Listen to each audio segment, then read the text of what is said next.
before we get to that, can you talk a little bit about the value of mentors and people that could, especially for men, can actually guide them into new new realms of possibilities, or instilling that wisdom onto other generations? Did you had any mentors, and if so, what were kind of the maybe some of the lessons that you learned from them? So, it's funny. Whenever this topic comes up, the idea of mentorship, I always, oh yeah, I get angry. Mm. Yeah, like Okay. even right now, I can feel myself getting a little bit angry because, you know, at least just the life I had, right? The experience I had, as far as I can tell, I'll put it that Mm. way. I didn't not have too many opportunities for mentorship, Mm.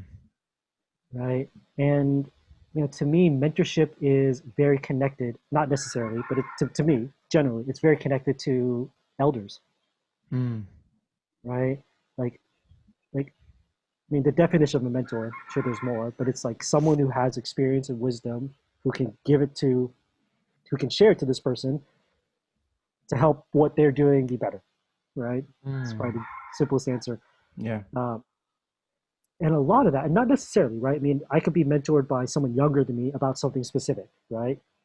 But in terms of life, in terms of being human, in terms of relating, in terms of how to be a man, all these kind of more existential questions, I believe, and I'm a little bit of an ageist, quite frankly, I believe that comes through experience and time. Mm. And traditionally, traditionally, like traditionally, mentors were very specific, right? It was almost like an apprenticeship, right? It's like I Yes. wanted to Yes. learn something specific. I go to this person. He teaches me that thing, and that's it, right? That is the roles we're playing. That's how it works, right? Mm. And and typically, quite frankly, a lot of that had to do with age and experience, right? And so, in times of old, there was a lot more um, preference given to elders, and a lot more preference given to people who have experience doing whatever it is we want to do.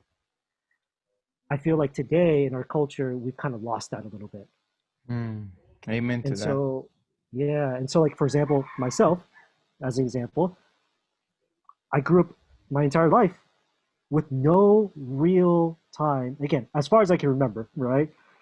With no real time where someone who was older, who I valued, who seemed like he had wisdom, I don't even think I had access to someone like that, let alone to have someone like that be like, hey, I can help you with this, right? And so what did I have? Or what did it end up being? Ended up getting, as we talked about, getting sold to, right? And a lot of times the idea of mentorship is a little bit, yeah, I don't believe it. I think it still has purity to it, the idea of mentorship.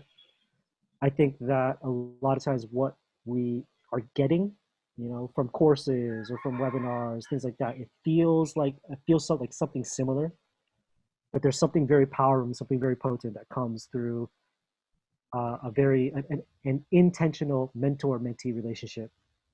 Mm. And so, yeah, that's a very that's a very valuable thing. I mean, as men, we have again as men, there's something we can transmute to others that is Mm. simply that is just intangible. And so, it's one of the things where, I mean, if it was an option, this was something I was planning on doing before I moved to Southeast Asia, was doing things like Big Brother programs, ways where as men we could be in a position, hopefully it's appropriate and hopefully like we've got some, accountability around it, responsibility around it, but where Mm. we can be in a position where we can mentor someone on how they can be and do better in their life. And again, I feel like I'm maybe going in a little bit of a different way here, but one of the most meaningful things that I believe a man can do is to mentor someone.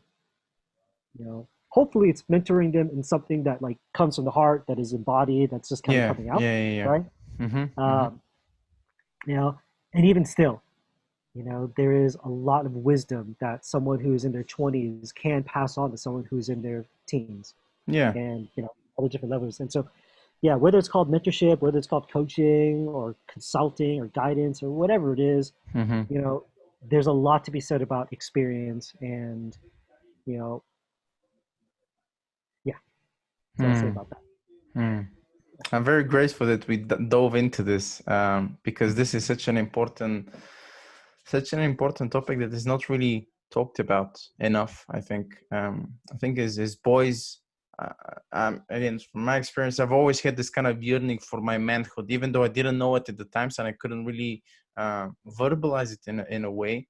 There is something special when you get touched by, when you say you get touched, when you're in connection with an elder man who is willing to kind of guide you through wisdom and kind of through experience and kind of maybe push you a little bit into the unknown, and outside of your comfort zone.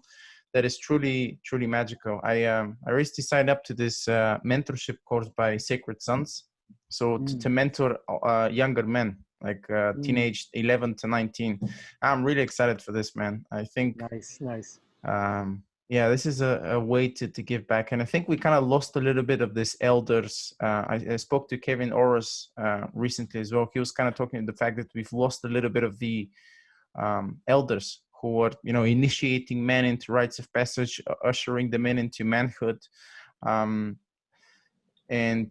it's really a shame because there's so much that we can learn from them about the old ways, right? Today, social media, and again, very nuanced perspective on these kind of things. But yeah, it's I think I think it's still in there because it's very innate in our DNA. But if it's not shown, if it's not properly guided, it could lead Mm. into this void, filling up with all kinds of demons.